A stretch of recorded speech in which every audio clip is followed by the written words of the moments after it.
If you really want the fastest way to get over someone, I'm going to tell you. And you're probably not going to like it. Look, most people say they want to move on. They say they want peace. They say they're tired of thinking about this person. But they don't actually want to let go. They want relief without loss. And that's not how this works. So if you're someone who actually wants the fast track, not the comfortable track, not the emotional half-measure track, the fast track is surgical. You cut them out, I mean completely. No just checking their Instagram once in a while. No, I'll keep the pictures, but I won't look. No, I deleted their number, but I memorized it.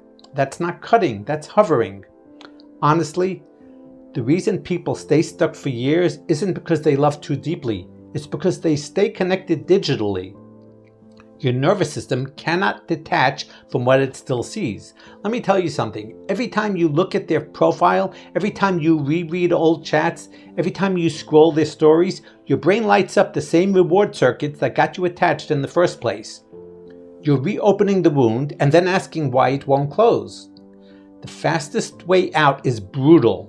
Delete the contact, delete the chat history, remove the photos, unfollow, block if you have to. Remove mutual stalking routes. Not because you hate them, not because you're pretending you don't care, but because stimulus equals attachment. If they're still visible, they're still neurologically alive in your system. Now look, I know what you're thinking. But what if they come back? But what if they change? But what if this isn't really over? If someone truly changes, they'll find you without you hovering around their digital ghost. You don't need to sit there guarding the door. And here's the part nobody likes to admit. A lot of people don't want closure. They want proximity. They don't want to move on. They want to feel less rejected. Those are two different goals. If your goal is speed, real speed, you remove every thread. It's like surgery. You don't leave half the infection in and say, let's see what happens. You excise it. Now, before you get defensive, I'm not saying this is easy. Most people can't do this immediately. I'm not shaming anyone. There is a slower path. The slower path is you gradually reduce contact. You still check sometimes. You keep a few memories. You test your emotional reaction. That path works too. It just takes longer. The fast path requires clarity. It requires saying, even though I love them, even though I want them, this situation is not aligned with my life, and then acting accordingly. There's something powerful about acting before you feel fully ready. People think feelings have to shift first. No, behavior shifts first. Feelings follow. You want the nervous system to calm down? Stop feeding it. If every few days you check their page and see them smiling or posting or living, you're restarting the cycle. You're basically pressing replay on the attachment. Let me say this bluntly. If you're still looking at their social media, you're choosing slow pain. I'm not judging it. I understand it, but that's what it is. You can't detox from something you're microdosing. And here's where it gets uncomfortable. Sometimes people say, I can't delete the photos. I can't delete the chats. That feels too final. Exactly. That's the point. It feels final. And your brain is resisting finality because finality equals ego death. It means this story isn't happening the way I wanted. That hurts. But dragging it out hurts longer. The fast track is choosing acute discomfort over chronic attachment. You take a short, sharp hit. You grieve. You feel it.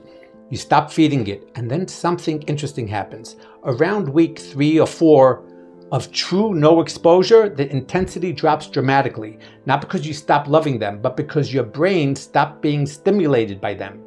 There's a difference between love and activation. A lot of people think love is actually repeated activation. Remove the activation and the clarity increases. Now, quick pause. If this is hitting you and you know someone who needs to hear this, hit like, subscribe, share it. It actually helps more people than you think. And if you're following this series, stay with it. We're building something real here. Okay, back to it. The surgical exit doesn't mean you become cold. It doesn't mean you deny the memories. It means you stop negotiating with fantasy. If someone is not showing up properly in your life, consistently, then your attachment is being fueled by hope, not evidence. Hope is powerful, but hope without reciprocity keeps people stuck. And here's something else. When you cut someone out fully, something shifts inside you. You stop waiting. Waiting drains identity.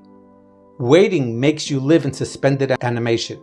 When you remove the person from your digital field, you free up cognitive bandwidth. Suddenly you're thinking about your work more, your health, your future, new people. It's not magic, it's neurological space. I mean, think about how much mental energy goes into, did they see my story? Or why did they post that? Or who are they with? That energy has to come from somewhere. When you reclaim it, your life expands. Now look, there are exceptions. If you have kids together, obviously this looks different. If you work together, you manage boundaries differently. I'm not talking about complex logistical entanglements. I'm talking about emotional entanglement you're choosing to maintain digitally. That's the part you control. And here's the final piece that people resist. If you cut them out completely and they never come back, then you were holding on to something that wasn't moving toward you anyway. And I know that sentence stings, but it's clarifying. You don't lose someone by stepping back. You reveal whether they were ever moving toward you at all. The fast track is clarity. The slow track is ambiguity. Neither makes you weak, but only one ends it quickly. You have to decide which pain you prefer, short, sharp grief, or extended low-grade longing. And listen, I get it. Sometimes you don't feel strong enough for the surgical route yet. That's okay, but at least be honest about what you're choosing. Don't say you want fast while living slow.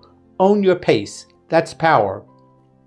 If you want the fast track, it's simple. Remove, delete, block if necessary. No monitoring, no hovering, no backdoor access. Then build, not as revenge, not to prove anything. Build because your life deserves forward motion. And if you're sitting there thinking, okay, I want to do this, but I don't trust myself, that's where support matters.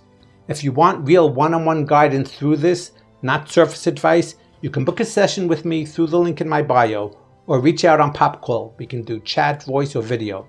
Sometimes the fast track needs accountability, but it's available. You don't have to stay stuck.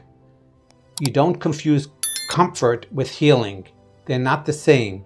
And if you decide to go surgical, just know it works.